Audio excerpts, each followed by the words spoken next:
আসসালামু আলাইকুম। প্রিয় দর্শক, আপনারা জানেন যে 1 বছর আগে ছাত্রদের নেতৃত্বে হয়ে যাওয়া একটা আন্দোলনের মাধ্যমে স্বৈরাচারী শাসক শেখ হাসিনা এবং তার যারা অনুচর ছিল তারা দেশ ছেড়ে পালিয়েছে। সরকারের পতন ঘটেছে এবং নতুন একটা সরকার গঠিত হয়েছে, যাকে আমরা অন্তর্বর্তীকালীন সরকার হিসেবে বলছি। সেই সরকারের প্রধান ডক্টর ইউনূস, উনি দায়িত্ব নেওয়ার পরপরই বলেছেন যে ছাত্ররাই হলেন ওনার এমপ্লয়ার, মানে ওনার নিয়োগকর্তা। এখন প্রশ্ন হচ্ছে, সেই নিয়োগকর্তারা এখন কেমন আছেন? সেই নিয়োগকর্তারা যেখানে যারা প্রধান উপদেষ্টাকে নিয়োগ করেন, তারা তো অনেক কিছু নিয়োগ করেন। এবং সেই নিয়োগের আরেকটা নমুনা আমরা জানতে পেলাম দুদিন আগে। এই চট্টগ্রাম বিশ্ববিদ্যালয়ের ভিসি কে তারই স্টুডেন্টরা বলছে যে স্যার, আপনাকে আমরা নিয়োগ করেছি। এখন যদি ভিসি কে ছাত্ররা নিয়োগ করে এবং তারপর তারা স্বাভাবিকভাবে সেই কথাটাই বলেছে যে আমরা যা বলি আপনাকে তা শুনতে হবে। এখন প্রশ্ন হচ্ছে, যদি ভিসি কে ছাত্রদের কথা শুনতে হয়, তাহলে সেই শিক্ষা প্রতিষ্ঠানের অবস্থানটা কি দাঁড়ায়? এই বিষয়গুলো অনেকের মধ্যে আলোচিত হচ্ছে। আবার আলোচিত হচ্ছে যে ছাত্ররা কি এখন সবাই নেতা হতে যাচ্ছেন? ছাত্ররা কি এখন সবাই ক্ষমতার অংশীদার হতে যাচ্ছেন? ছাত্ররা কি লেখাপড়াটাকে মূল কাজ বলে মনে করছেন না? এই প্রশ্ন কিন্তু উঠছে। আমরা তার বিভিন্ন রকম নমুনা দেখতে পাচ্ছি বলেই প্রশ্নটা উচ্চারিত হচ্ছে। এইসব সামগ্রিক বিষয় নিয়ে আজ আমরা আলোচনা করব। এবং আলোচনার জন্য আমরা এমন একজন ব্যক্তিকে এনেছি যিনি ছাত্রদের নিয়েই ডিল করেন। উনি জগন্নাথ বিশ্ববিদ্যালয়ের শিক্ষক, জনাব রাহাত মিনহাজ। জনাব রাহাত মিনহাজ, আপনাকে আমাদের অনুষ্ঠানে স্বাগত জানাচ্ছি। আপনাকে ধন্যবাদ। জনাব রাহাত মিনহাজ, আপনি শুনলেন আমি বেশ লম্বা একটা ভূমিকা দিয়েছি। লম্বা ভূমিকা দিয়েছি এই কারণে যে আপনাদের কথাগুলি আমরা কিভাবে দেখছি, আপনারা কিভাবে দেখছেন, আমাদের দিকটা আপনাদের কাছে ক্লিয়ার করার জন্য। আসলে হচ্ছেটা কি? আমরা যদি চট্টগ্রাম বিশ্ববিদ্যালয়ের ঘটনাটা দিয়ে শুরু করি, আপনি এই ঘটনাটাকে কিভাবে দেখছেন, কিভাবে মূল্যায়ন করছেন? জনাব মাসুদ কামাল, আমি ছোট্ট করে একটা বিষয় বলি। আপনি ভূমিকাতেই কথাটা উল্লেখ করেছেন। প্রথমত হচ্ছে, আমি ব্যক্তিগতভাবে মনে করি শিক্ষার্থীরাই হচ্ছে আসলে বিশ্ববিদ্যালয়ের প্রাণ। শিক্ষার্থীদের জন্যই বিশ্ববিদ্যালয়, এবং শিক্ষার্থীদের স্বার্থ প্রশাসন এবং শিক্ষকদেরকে আপনার রক্ষা করতে হবে, এটা জরুরি। এখানে এখানে কোনো দ্বিমত নেই। কিন্তু কথা হচ্ছে যে এই কাজটা করতে যেয়ে শিক্ষার্থীরা যদি অনৈতিক কোনো দাবি তোলে, শিক্ষার্থীরা যদি শৃঙ্খলা না মানে, শিক্ষার্থীরা যদি একটা শিক্ষা প্রতিষ্ঠানের নিয়ম কানুন না মানে, তাহলে কি করণীয়? আপনি দেখেন চট্টগ্রাম বিশ্ববিদ্যালয়ে যে ঘটনাটি ঘটলো, হ্যাঁ, এটা আমাদের কিন্তু মাননীয় প্রধান উপদেষ্টার আপনার বিশ্ববিদ্যালয়, তিনি এই বিশ্ববিদ্যালয়ের শিক্ষক ছিলেন, হ্যাঁ।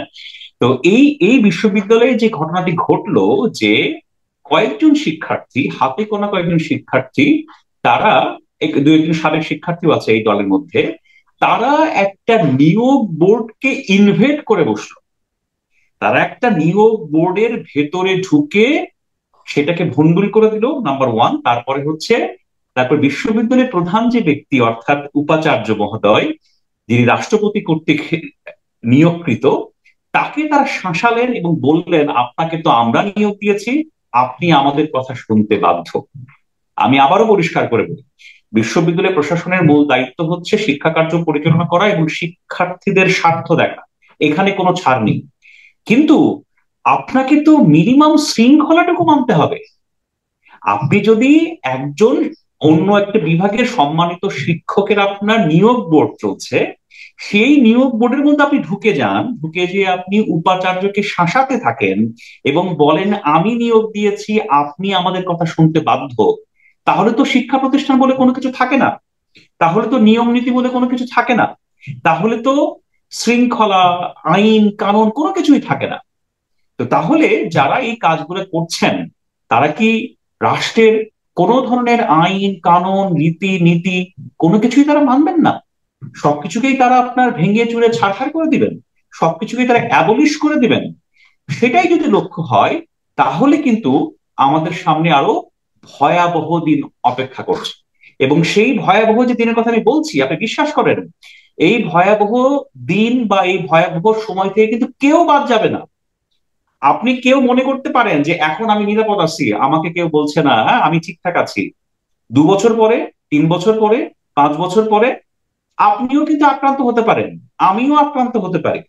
কারণ এটা শিক্ষাঙ্গনে যেভাবে পুশ হয়েছে আমাদের সমাজের পুরো সার্বিক পরিস্থিতি থেকে, আমি বলবো যে আমরা একটা বর্তমানে একটা মব কেন্দ্রিক, মব তান্ত্রিক বা মব সন্ত্রাসের সমাজের মধ্যে বসবাস করছি। এখানে সবাই মব নিয়ে ভীত, সবাই হচ্ছে এই মব সংস্কৃতি নিয়ে আপনার ভীত শঙ্কিত। তো এই এই সংখ্যাটা যে বিশ্ববিদ্যালয় বা শিক্ষা প্রশাসনে ঢুকে গেছে, এখান থেকে কিন্তু কেউ কিন্তু মুক্ত নন। আমি পরিষ্কার করে বলছি, যারা মনে করছেন যে ওকে আমি তো সেফ আছি, আমার তো কোনো কিছু হচ্ছে না, আমি তো এর পক্ষে, আমি তো ওর পক্ষে, এই মব সংস্কৃতি কিন্তু 1 বছর, 2 বছর, 5 বছর পরে তাদের উপরও আপনার অ্যাপ্লাই হতে পারে, তাদের ক্ষেত্রেও ঘটতে পারে। এটা ভয়াবহ। না, এখানে তো ঘটলো, এখানে তো তাই ঘটলো। ওনারা যে উপাচার্যকে বললেন যে আপনাকে আমরা নিয়োগ দিয়েছি, আমাদের কারণে আসছেন, তো ওই উপাচার্য তো এতদিন এদেরকে নিয়ে টেনশনে ছিলেন না। উনি তো একদিন মনে করছিলেন যে আমি নিরাপদে আছি, আসলে আমাদের কেউ কিছু বলবে না, কারণ আমাদের সঙ্গে আসলে, আমার সঙ্গে আসলে ওরা আছে। কিন্তু যখন নাকি স্বার্থের দ্বন্দ্ব হলো, তখন এই উপাচার্য যখন নিয়মতান্ত্রিক প্রক্রিয়ায় একটা প্রমোশন অথবা নিয়োগ দিতে গেলেন, তখন দেখা গেল না, যারা ওনাকে নিয়োগ দিয়েছেন তারাও আবার আরো অনেককে নিয়োগ দিতে চাচ্ছেন। সমস্যাটা তো ওখানে বাঁধলো, যে স্বার্থের দ্বন্দ্বটা তৈরি হওয়ার আগ পর্যন্ত অনেকেই কিন্তু ভেবেছিলেন যে উনি নিরাপদে আছেন। আসলে যে কথাটা আপনি বললেন যে কেউ তো নিরাপদে নেই। এটা আপনি একদমই ঠিক বলেছেন। আমি দেখেন, আমি আমি আমি এই ক্ষেত্রেও আমি একমত যে ধরেন যারা ছাত্র রাজনীতি করছেন, ছাত্র রাজনীতিতে যুক্ত, তারা মনে করতে পারেন যে তাদের আপনার যৌক্তিক কিছু বিষয় আছে, তাদের আপনার যৌক্তিক কিছু পয়েন্ট আছে, এবং তাদের আপনার পছন্দের ক্যান্ডিডেটও আছে। এটাও হতে পারে, কিন্তু সেটাকে আপনার বাস্তবায়ন করার তো একটা প্রক্রিয়া আছে। আপনি আপনি একটা উপাচার্যের নিয়োগ করে ঢুকে যাবেন, এটা এটা এটা এটা সম্ভব? এটা কল্পনা করা যায়? এবং নিয়োগ বোর্ডে ঢুকে আপনি বলবেন যে আপনি আপনি এখানে বসছেন আমাদের জন্য, এবং আমি যা বলবো সেটা সেটা শুনতে আপনি বাধ্য। এটা এটা ভাবা যায়? এটা এটা আপনি কল্পনা করতে পারেন? এটা কি পৃথিবীর কোথাও সম্ভব? কোথাও হয়েছে এরকম? আরেকটা উদাহরণ দেখাতে পারবে কেউ কোন একটা না, বিশ্ববিদ্যালয়ে এরকম হয়েছে? না, না, এটা এটা দুনিয়ার কোথাও এমন ঘটেনি। এবং আপনাকে ছোট্ট করে উদাহরণ বলে দেখেন, বাংলাদেশে এই পালাবদল বা অভ্যুত্থানের আগে শ্রীলঙ্কাতেও একটা অভ্যুত্থান ঘটেছে, হ্যাঁ শ্রীলঙ্কাতেও একটা পালাবদল ঘটেছে। হুম। আপনি বলেন তো, শ্রীলঙ্কাতে কয়জন শিক্ষক, কয়জন উপাচার্য, কয়জন মানুষকে আপনার এভাবে অপদস্থ হতে হয়েছে? কয়জন শিক্ষককে কান্নাকাটি করে নিজের নিজের কাগজে লিখে দিতে হয়েছে আমি পদত্যাগ করলাম? কয়টা জায়গায় এরকম ঘটনা ঘটেছে? কিন্তু আমরা এটার মধ্যে ঢুকে গেছি। এবং এটার ক্ষেত্রে আপনি আপনি যে কথা উল্লেখ করলেন শুরুতে, হ্যাঁ, এখানে আমাদের একটা বড় ভুল হয়েছে শুরুতেই আর কি। আপনি একটা গোষ্ঠীকে, আপনি একটা জনগোষ্ঠীকে বলে দিয়েছেন যে তুমি আমার নিয়োগকর্তা, তুমি যা বলবা তাই, তুমি বললে আমি চলে যাবো। এটার বার্তা তো আমাদের সমাজে নেতিবাচক ভাবে পৌঁছে গেছে, এবং তারা নিজেদেরকে ক্ষমতায়িত মনে করেছে।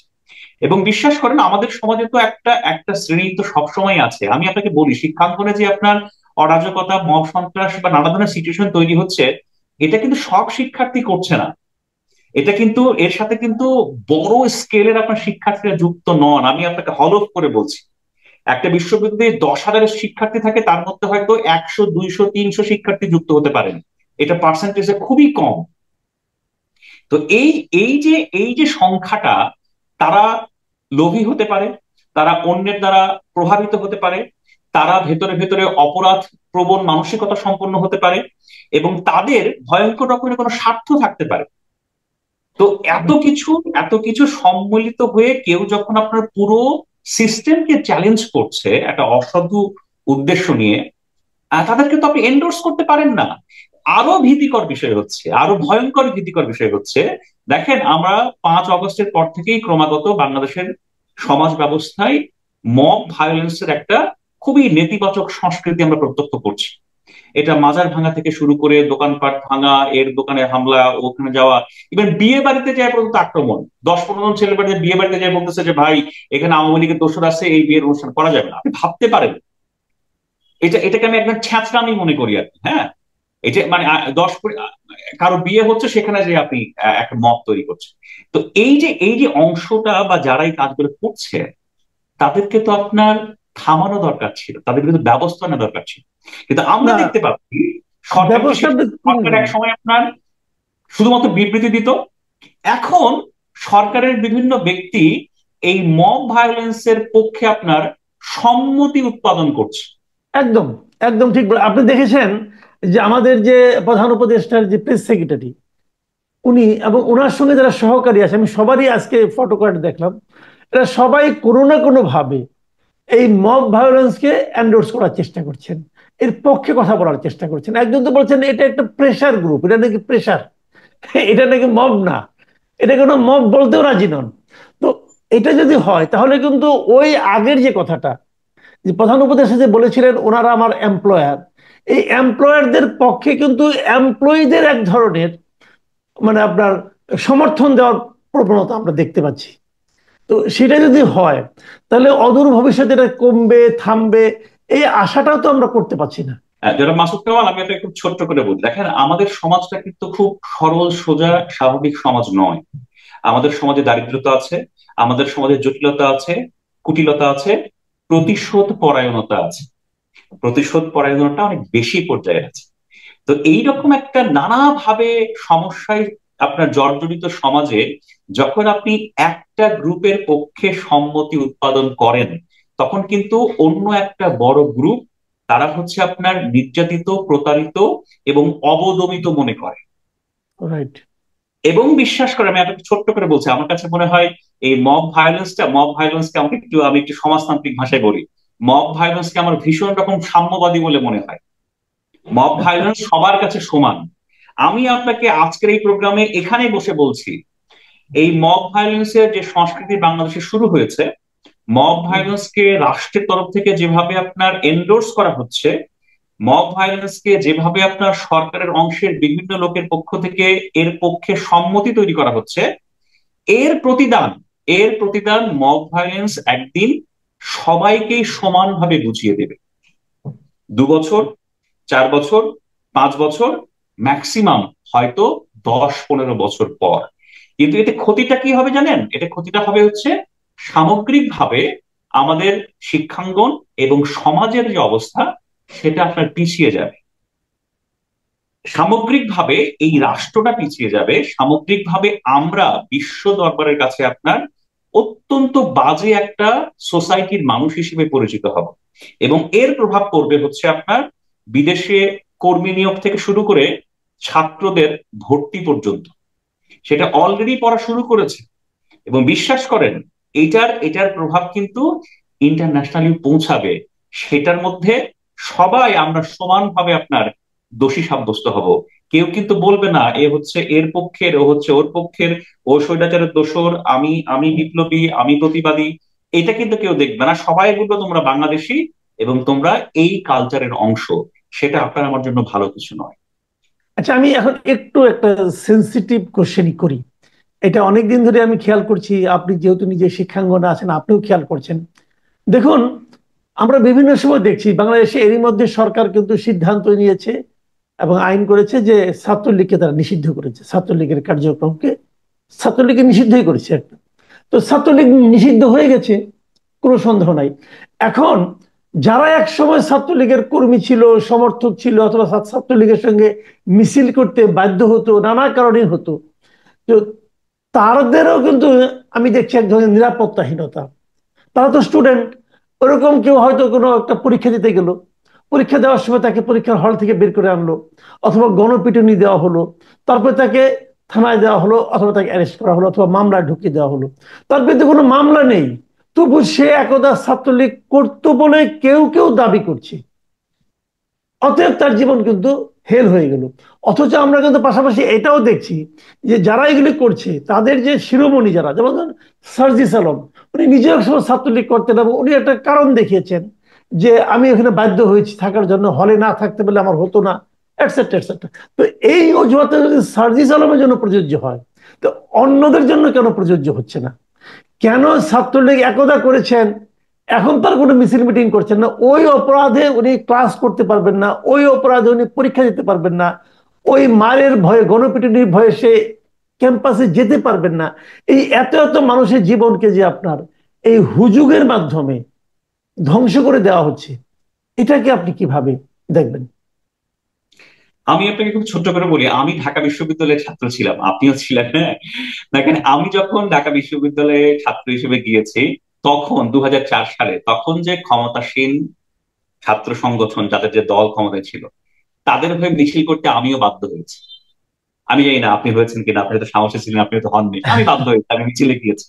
এখন কথা হচ্ছে, দেখেন, আহ ছাত্রলীগ তাদের 15 বছরের শেখ হাসিনার আমলে এবং শেষের দিকে ছাত্রলীগ অনেক আপনার গুরুতর অপরাধ করেছে। তারা তো হেলমেট হাতুড়িকে একটা, ধরেন, একটা প্রাতিষ্ঠানিক রূপ দিয়েছে, এবং তার জন্য সমাজে ভয়ঙ্কর রকমের আপনার ক্ষোভ ছিল। আমার মনে হয় আওয়ামী লীগের প্রতি মানুষের যত ক্ষোভ, তার মধ্যে অন্যতম বেশি ক্ষোভ ছিল হচ্ছে ছাত্রলীগের কর্মকাণ্ডে। ছাত্রলীগ যে আচরণগুলো করেছে, হেলমেট হাতুড়িকে আপনার ইন্ট্রোডিউস করেছে, এটা তো ভয়াবহ। এবং এই যে জুলাই মাসে আমরা আছি, জুলাই মাসের আপনার 16 তারিখে ঢাকা বিশ্ববিদ্যালয়ে যে ছাত্রলীগের বিভিন্ন টোকায় ক্যাডার নিয়ে এসে আপনার ঢাকা বিশ্ববিদ্যালয়ে যে আপনার ভয়ঙ্কর রকম আক্রমণ করেছিল ছাত্রীদের উপরে, সেটা কিন্তু সবাই ভীষণ রকম মর্মাহত হয়েছিল, আমিও হয়েছিলাম। আমি নিজে ডেইলি স্টারে কলাম লিখেছিলাম তখন, অনেক ঝুঁকি নিয়ে আর কি, যে এইটার জবাব ছাত্রলীগকে একসময় দিতে হবে। এটা শেখ হাসিনার আমলেই আমি লিখেছিলাম। এখন কথা হচ্ছে, দেখেন, আহ সেই যুগটা পার হয়ে গেছে, তাদের পতন হয়েছে, তারা পলাতক, অনেকেই আপনার অ্যারেস্টেড, অনেকেই আপনার সাজা ভোগ করছে বা সাজা ভোগের প্রক্রিয়ার মধ্যে আছে। কিন্তু যারা আপনার বাধ্য হয়ে ছাত্রলীগের মিছিলে গেছে, যারা আপনার বাধ্য হয়ে ছাত্রলীগ করেছে, অথবা কেউ যদি আদর্শে তাড়িত হয়েও ছাত্রলীগ করে থাকে, এবং তিনি যদি আপনার অপরাধ না করে থাকেন, কাউকে মারা, কাউকে কোনো কাছে বাধ্য করা, কাউকে আপনার কোনো কিছুতে আপনার ভয়ঙ্কর ভাবে আপনার কোনো কিছুতে যুক্ত করা, অপরাধ যদি না করে থাকেন, তাকে আপনি শাস্তিটা কেন দেবেন? আমি জানি আমার এই বক্তব্য হয়তো অনলাইনে যাওয়ার পরে আমাকেও দোষর ট্যাগ দিতে পারে, আমাকেও হয়তো ঘেরাও করে ফেলতে পারে কেউ না কেউ, হ্যাঁ। আমি হয়তো বিপদে পড়তে পারি, বিপদে পড়লে আপনি আমাকে বাঁচায়েন, হ্যাঁ। কিন্তু আমি একজন খুব সামান্য শিক্ষাবিদ হিসেবে বলতে চাই, দেখেন, একটা শিক্ষার্থীর শিক্ষা জীবন তো খুব গুরুত্বপূর্ণ, তার জীবনের বেস, তার জীবনের ভিত্তি। যদি সেই শিক্ষার্থী কোনো বড় ধরনের অপরাধ না করে থাকে, সে ছাত্রলীগ হোক, সে শিবির হোক, সে আপনার ছাত্র দল হোক, তার শিক্ষা জীবন বাধাগ্রস্ত হওয়া উচিত নয়, এবং কোনো আমলেই উচিত নয়। আওয়ামী লীগ আমলে যখন আপনার ছাত্র দল ছাত্র শিবিরকে ক্যাম্পাসে ঢুকতে দেয়নি বা কিছু করতে দেয়নি, সেটাও যেমন অপরাধ হয়েছে। এখন যারা আপনার অপরাধ করেনি কিন্তু ছাত্রলীগ করতো, ছাত্রলীগ যুক্ত ছিল, তাদেরকে আপনি পরীক্ষা দিচ্ছেন না, তাদেরকে আপনি ক্যাম্পাস ছাড়তে দিচ্ছেন না, তাদেরকে আপনি ক্যাম্পাস ছাড়া করে রেখেছেন বা রাখছেন, সেটা কিন্তু এক ধরনের ইনজাস্টিস। এবং এই ইনজাস্টিসটা যদি আপনি ক্রমাগত ক্রমাগত যদি আপনি ইনজাস্টিস করতেই থাকেন, তাহলে কিন্তু কি হবে জানেন, যে একটা সময়ে আমরা যে আশাটা নিয়ে আপনার পরিবর্তন সূচনা করেছিলাম, আমরা সবাই সমর্থন করেছিলাম, সেই পরিবর্তনের পক্ষের কণ্ঠগুলো আপনার নিচু হয়ে যাবে, ম্রিয়মাণ হয়ে যাবে। এবং যারা আপনার অপরাধের শিকার হচ্ছে, যারা আপনার নানা ধরনের আপনার ক্ষতির শিকার হচ্ছে, তাদের ভয়েসটা কিন্তু স্ট্রং হয়ে যাবে। সেটা কিন্তু এই যে পালাবদল, এই যে অভ্যুত্থান, সেই অভ্যুত্থানের পক্ষে ইতিবাচক কোনো ভূমিকা রাখবে না। অনেক ধন্যবাদ জনাব রাহাত মিনহাজ। আপনি অনেকগুলো বিষয় খুব, মানে আমি তো মনে করি খুবই সেন্সিটিভ, সংবেদনশীল বিষয় নিয়ে আপনি খোলামেলা কথা বললেন। আমি মনে করি যে সরকার এবং যারা এর সঙ্গে জড়িত যে ছাত্ররা আছেন, সবাই এই বিষয়গুলো ভেবে দেখবেন। আজকে আপনি বিজয়ী হচ্ছেন, কালকে কিন্তু আপনার যে প্রক্রিয়ার মাধ্যমে বিজয়ী হচ্ছেন, সেই প্রক্রিয়ার দ্বারা আপনি নিজেও আক্রান্ত হতে পারেন। এই জিনিসটা মাথায় রাখবেন, তাহলে আমরা একটা সুস্থ সমাজের দিকে হয়তো অগ্রসর হতে পারবো। সবাই ভালো থাকবেন। এখন এই পর্যন্তই। আল্লাহ হাফিজ।